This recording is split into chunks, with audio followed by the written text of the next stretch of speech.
Make money, not war. This slogan is increasingly becoming the unofficial motto of parts of the Washington elite who are attempting to build Europe's security architecture on the foundation of a new web of business ties with the Russian Federation. Between Florida and Moscow, a quiet dance of interests is underway, and lying on the table, alongside peace and the fate of millions of lives, are hundreds of billions of dollars. American business circles close to Trump are discreetly preparing the ground for an economic thaw with the West, one that could bloom once frozen Russian assets are released. The problem is that Europe is moving directly against this current, chaotically searching for ways to redirect these funds to Ukraine and finance its war effort for the months ahead. Meanwhile, a Ukraine bleeding on the battlefield, beyond striking Russian refineries, has turned to retaliation at sea, targeting the tankers that make up Russia's shadow fleet, hitting both Russia's oil supply through refinery attacks and global demand for the commodity itself through disruption of the fleet. Let's dive into that.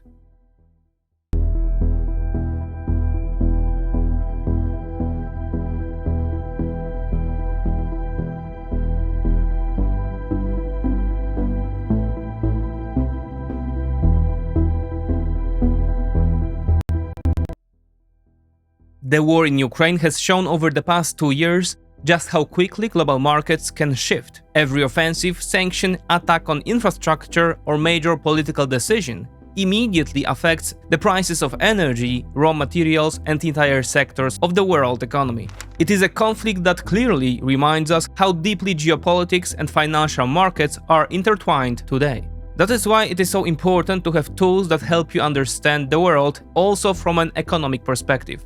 One of those tools is XTB, an investment platform that has for years supported my ability to analyze global trends and make decisions based on data rather than emotion. With XTB, you can invest in over 8,400 stocks and ETFs from around the world, commission-free up to 100,000 monthly turnover. Transactions above this limit will be charged a commission of 0.2%.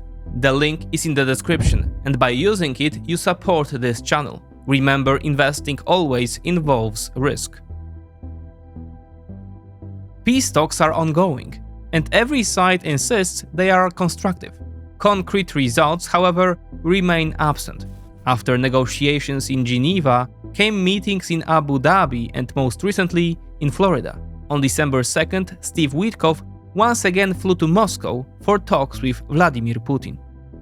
He traveled as a representative of the US administration, despite the embarrassing leak of his conversations with Yuri Ushakov, in which he was effectively advising the Russian side on how to pitch Ukraine plan to Trump. Adding to the absurdity, Trump saw nothing improper in this conduct and openly defended his emissary, even as many Americans accused Witkoff of betrayal. The motivations behind the actions of Witkoff, Kushner, and more broadly Trump have become the subject of constant speculation. In its article, "Make Money, Not War," the Wall Street Journal paints a picture of a pathological pursuit of profit. The now infamous talks between Witkoff, Jared Kushner, and Kirill Dmitriev in Miami reportedly had a single objective, quote, to bypass the traditional US national security apparatus and convince the administration to view Russia not as a military threat, but as a land of bountiful opportunity. Quote. The aim is to allow American companies to enter Russia's commodities market as quickly as possible, before European competitors get there first. Trump, Witkoff, and Kushner are said to believe that business will guarantee the most durable form of peace, and that, along the way, American firms should profit as compensation for their contribution to the war effort. This quiet courtship between sections of the US business community, most often figures linked to Trump and Russian partners, has been unfolding behind the scenes for some time. The newspaper compiled these threads into a single narrative. As it reports, sanctioned billionaires Gennady Timchenko, Yuri Kovalchuk, and the Rothenberg brothers, Boris and Arkady, sent their representatives to secret meetings with American companies to explore deals involving rare earth metals and energy extraction. Before that, representatives of oil giant ExxonMobil allegedly held clandestine talks with Russia's largest state energy company, Rosneft, to discuss a potential return to the massive Sakhalin gas project, laying the groundwork for a possible future arrangement. Gentry Beach, a former college acquaintance of Donald Trump Jr. and a donor to his father's campaign, has set his sights on acquiring stakes in Russia's Arctic LNG gas project and has already held talks about purchasing a 10% share.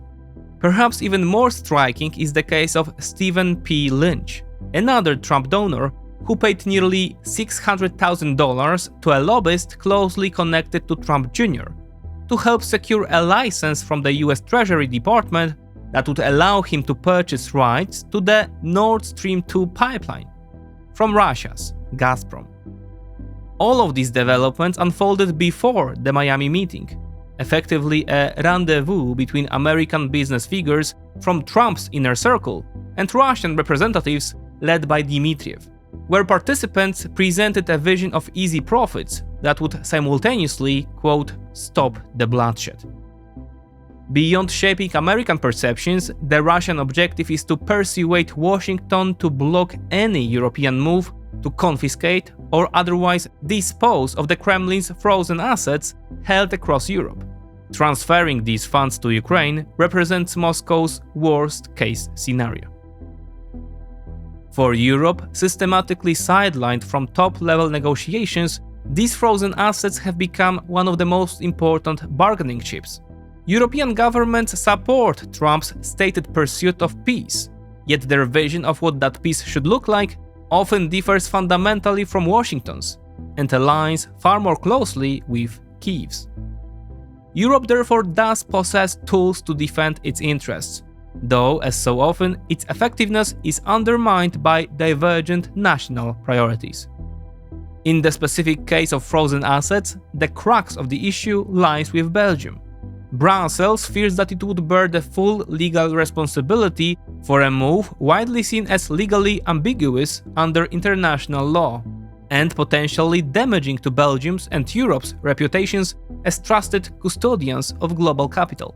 As a result, despite the hawkish stance of much of Eastern Europe, EU institutions remained resistant for months to calls to transfer the assets directly to the victim of Russian aggression, Ukraine. Recent developments, however, suggest this resistance may be cracking. Germany's Süddeutsche Zeitung reports that Belgium and Euroclear, the company where the vast majority of frozen Russian funds are held, are prepared to accept a transfer to Ukraine if three conditions are met. First, the EU provides binding and unconditional guarantees for what has been termed, quote, reparations-based loans, backed by the assets. Second, legal risk is shared collectively across all EU member states. And third, all countries holding frozen Russian funds participate in the procedure. This final point reflects the distribution of the assets. Euroclear in Belgium controls roughly 185 billion euros, while an additional 25 billion euros is held in accounts across other European states, primarily in France. European Commission President Ursula von der Leyen is reported to have accepted the conditions laid out by Belgian Prime Minister Bart de Wever. Under the plan, Brussels would convert the frozen capital into a 140 billion euro loan for Ukraine. Yet, just 2 days after these Kyiv-friendly statements, Belgian Foreign Minister Maxime Prévost once again cast doubt on the idea of using the assets, suggesting that the proposed reparations loan could become a complication in the ongoing peace talks, language closely aligned with the priorities of the Trump administration. Did Prévost receive a call from Washington telling him to, quote, play for time? What is clear is that the United States wants to control the frozen assets card on its own terms, even though in practice it does not possess that card, and views Europe's independent efforts as an attempt to undercut its peace initiative. For now, the latest signals suggest that Moscow can sleep easy, at least for the moment. Secretary of State Marco Rubio, arguably the most competent figure in the entire Trump entourage, commented on the talks with the Ukrainians in Florida by saying, quote, "Our goal here is to end the war, but it's more than just to end the war. We don't just want to end the war, we also want to help Ukraine be safe forever, so never again will they face another invasion. And equally importantly, we want them to enter an age of true prosperity. We want the Ukrainian people to emerge from this war not just to rebuild their country, but to build it back in a way that will be stronger and more prosperous than it's ever been." Unquote. In doing so, the US Secretary of State captured the very essence of Ukraine's struggle for its future. The objective is not simply to end the war, but to determine what kind of reality follows it, one of darkness or one of hope. The problem is that from Russia's perspective, the goals articulated by Rubio are mutually incompatible. There is no scenario in which the war ends and Ukraine not only continues to exist, but emerges stronger and more prosperous. There are many reasons why the Kremlin launched its war against Ukraine. Russian propaganda speaks of a, quote, defensive war against the West. So for a moment, let's adopt that terminology. The real motive can be expressed more precisely as a defensive war waged in defense of the post-Soviet social order, a vertically structured system of power. In other words, the Kremlin is indeed defending its model of governance, a model that would be fundamentally undermined if Ukraine embarked on the so-called Western path, characterized by a different organization of society. Moscow feared and continues to fear that if Kyiv followed this path, it would rapidly gain strength, not only militarily, but above all economically. Such success would cast serious doubt on the Russian system itself, even though Russia possesses far greater demographic and material resources, and therefore greater potential. If it turned out that the Western model served a recently, quote, brotherly nation, Slavs just like us, as Moscow rhetoric goes, better than Russia's own system, it would provoke deeply uncomfortable questions that the Kremlin cannot answer, except with a brutal truth for Russians. Yes, all of this is happening at your expense. Such a challenge could become an existential threat not only to the Kremlin, but to the entire state order centered around Moscow. Historically, Russia has never managed to organize itself around anything other than a rigid, hierarchical vertical of power, built on a strong autocrat presiding over local barons, all steeped in violence and standing outside the rule of law. Naturally, this system proves far less economically efficient than one built on market forces, democratic institutions, and the rule of law. As a result, the fear autocracies harbor toward democracies, combined with their constant search for relative military advantage, pushes them toward coercive, force-based solutions. Once Kyiv stepped onto this Western path, the Kremlin concluded it had to be stopped, by force if necessary, because in 10 years it might already be too late. Returning to Rubio, whether knowingly or not, he articulated goals that the Kremlin finds entirely unacceptable, and that is why so few observers believe any potential agreement could deliver lasting peace. Ukrainians are fully aware of this reality. Almost without exception, they understand that a peace agreement, even if concluded, guarantees nothing long-lasting. A notable and highly resonant voice on this issue has come from a somewhat dust-covered, yet still arguably the most trusted figure in Ukraine, former Commander-in-Chief Valery Zaluzhny.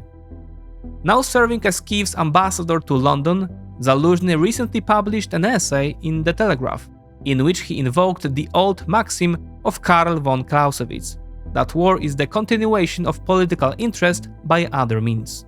Zaluzhny reminded readers that for Moscow, this interest is simply, quote, the abolition of Ukraine as an independent state. He argued that the war will not end with the occupation of the entire Donetsk region, but only when, quote, conditions to achieve the collapse of Ukraine on the military, economic and political fronts appear simultaneously. War does not always end with the victory of one side and the defeat of the other. We Ukrainians strive for complete victory, but we cannot reject the option of a long-term end to the war, Zaluzhny notes. Peace, even if only a pause before the next conflict, would provide Ukraine with some space for reform, economic growth, and political change. None of this is particularly revolutionary, yet the essay reads as a clear political signal of Zaluzhny's intentions. The unspoken message is simple: I want to return and become president of Ukraine. This interpretation gains strength when one considers how discreetly but repeatedly Zaluzhny takes aim at President Zelensky in the text. For example, by recalling that in 2021, just the year before the full-scale invasion, Ukraine's military budget was cut rather than increased. Or by alluding the fight against corruption that now extends into the president's closest circle. Alongside Zelensky's associate Timur Vindic, Zaluzhny is also pointing to another long-time insider, Andriy Yermak, in effect the number 2 figure in the Ukrainian state. Some observers even portray Yermak as the real power broker, managing Zelensky's moves from the back seat. In the latest chapter of the corruption scandal, Ukraine's anti-corruption agency, NABU, searched Yermak's apartment and office on November 28th. Almost immediately afterward, Yermak resigned as head of the presidential office and as chief negotiator in the peace talks.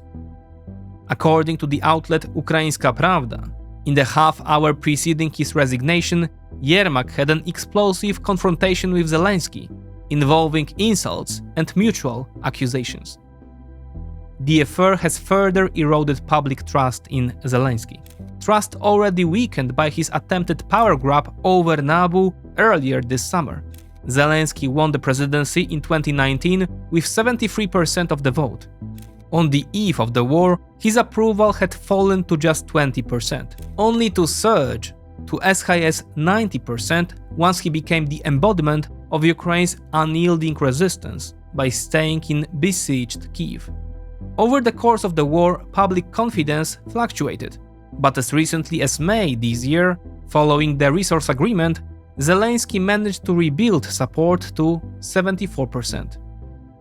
After the NABU scandal and the so-called Mindic-gate, however, his approval reportedly collapsed by 40 percentage points, and now stands at just 20%, according to data from Politarina, though official figures have not yet been published. All of this has rendered Zelensky's political future increasingly uncertain. His social mandate is now weak, and political reports that his wife, Olena Zelenska, believes he should step away from politics altogether. Every successful offensive operation against Russia earns President Zelensky a few additional points of public support. We saw one such action just days ago, and its strategic consequences could turn out to be serious. On November 28th, Ukraine quite literally struck Russia's Shadow Fleet. Unmanned maritime drones known as Sea Baby hit 2 tankers, Kairos and Virat. Both vessels were en route to the Russian port of Novorossiysk to load crude oil. The ships were deliberately attacked while empty, without cargo, in order to avoid an environmental disaster. Kairos was hit 28 nautical miles off the Turkish coast, Virat about 35 miles out. According to official statements from Kyiv, both vessels were effectively taken out of service. Both caught fire but remained afloat. The Kairos crew of 25 people was evacuated. There is also speculation that Ukraine may have been responsible for another attack, this time off the coast of Dakar, Senegal, involving the tanker MT Mersin. Although the vessel sails under the Panamanian flag, it is owned by a Turkish company. Explosions aboard Mersin occurred at the same time as the attacks near Turkey. A few days later, on December 2nd, another tanker, Mid-Volga II, was struck, this time by airborne drones. The objective of these actions is clear: to further disrupt the logistics of Russian oil exports, which finance the Kremlin's war machine. This marks, however, a new phase in Ukraine's campaign of long-range strikes, extending beyond Russian territory and even beyond Russian-flagged vessels. Kairos and Virat sailed under the Gambian flag and were hit in Turkish territorial waters. Mersin flew the Panamanian flag and was attacked even further afield, off the coast of Senegal. While this weakens Russia's position, it is not without risk. Critics warn of potential backlash from so-called middle power states, such as Turkey or India, as well as even from pro-Ukrainian countries, that could be affected indirectly by rising shipping costs. Turkish President Recep Tayyip Erdogan condemned the attack as unacceptable, though he stopped short of naming the perpetrators, despite Kyiv's public admission of responsibility. Nevertheless, Ukraine appears to have concluded that the war has reached a stage where even such high-risk moves, targeting what it views as pro-Russian commercial shipping, are now part of the game. The Shadow Fleet operates outside standard insurance systems, meaning that every ship owner providing clandestine services to Russia is now likely feeling a cold shiver. Each vessel suddenly becomes a potential wartime target. That indeed is how Kyiv can legally frame the designation of a civilian ship as a military objective. In fact, Ukraine's Ministry of Defense had already warned in July 2023 that vessels heading toward Russian Black Sea ports could be considered carriers of military cargo.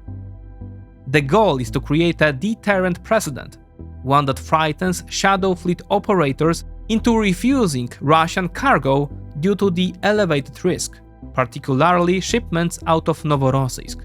If successful, Ukraine would be striking not only the supply side of Russian oil through refinery attacks, but also the demand side, discouraging buyers from purchasing Russian crude altogether. On the European route, Russia's seaborne oil exports flow almost exclusively through three ports: the Baltic terminals of Primorsk and Ust-Luga, and the Black Sea hub of Novorossiysk. Interfering with this export corridor threatens as much as 40 to 45% of Russia's total maritime oil exports. When we speak of attacks on the supply side of Russian oil, it is important to recognize that this trend shows no sign of slowing. According to Bloomberg's calculations, November, with 14 separate strikes, set an all-time record. Data from Woody Fitzwell Tracker, which we rely on for this analysis, does not identify November as a formal record month, but it confirms that the pace of attacks remained exceptionally intense. Facilities once again came under fire in locations including Saratov, Nizhnekamsk, Ryazan, and Sławiańsk. Of particular interest is Fitzwell's analytical model, a simple but effective algorithm designed to estimate the real-time impact of Ukrainian strikes on Russian oil production. Using known refinery throughput capacity, assigning a percentage of damage based on open-source visual evidence, and combining this with a repair rate variable estimated at 0.33% per day, meaning a facility damaged at 100% would take roughly 333 days to fully restore. The model tracks how much Russian production capacity remains offline at any given moment. As of December 2nd, the figure exceeds 30%, translating into more than 2 million barrels per day of capacity taken out of operation. The consequences are already stark. Rosneft's profits are now 10 times lower than they were just a year ago. Economic pressure on Russia continues to mount, and signs of stress are visible across the board. Industrial optimism has sunk back to the pandemic and crisis-era lows. Since the beginning of 2025, the number of non-performing mortgage loans has been rising exponentially. At the same time, the state is aggressively borrowing from its own citizens through mass issuance of government bonds. Yet the Kremlin believes the economy will hold, unlike what it perceives as the deteriorating resilience of Ukrainian forces at the front. November was, in fact, one of the most difficult months for the armed forces of Ukraine. According to Deep State, Ukrainian troops lost roughly 500 square kilometers of territory during the month. Meanwhile, Rohan Consulting estimates losses as high as 700 square kilometers, the worst result in nearly 2 years, driven primarily by setbacks around Huliej Pole. Pressure on both sides is therefore immense. Each is visibly approaching the limits of its capacity to sustain the war, which means that American diplomatic efforts are not without a chance of success. Ukraine appears willing to accept significant concessions, but not capitulation, which, as noted earlier, remains the Kremlin's political objective. Accurately assessing economic endurance is far more difficult than tracking frontline dynamics. For that reason, the balance of indicators suggests that rather than accepting any draft peace settlement, Moscow is far more likely to play for time, continuing to press forward despite the country's deepening economic deterioration. Redirecting frozen Russian assets through Brussels to Ukraine would give Kyiv valuable economic breathing room, yet the core problem remains unresolved: the shortage of infantry manpower at the front.